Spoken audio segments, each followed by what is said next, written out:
This is the RoKU TV, smart RoKU TV, Westinghouse brand, and showing you how to reset your smart TV, your smart RoKU TV, or any other brand of TV into factory settings. So you're gonna go to to settings and then scroll down to system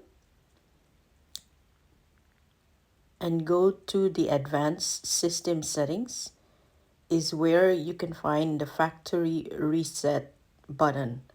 You can also network connection reset there if you just need to reset the network, but here it is. You're gonna go factory reset everything. This is, let's say you want to change the email that you registered your TV into, or you want to give it away, or you just want to have a fresh start. So here it is.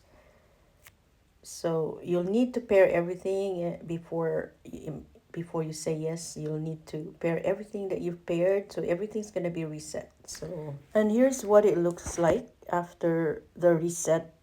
The smart Roku TV reset has been done. It's gonna go back to the let's get started page where you're gonna enter the information that's needed. You do have an option for different languages there. So you have United States, Canada, and Mexico, and then you can either set up for in-store demo or set up for home use. So the first thing it's gonna do is to do a wireless scan, so you can enter your internet connection information.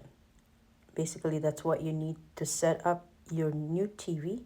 And for this one, I am going to end this here since I'm just showing you the reset, factory reset.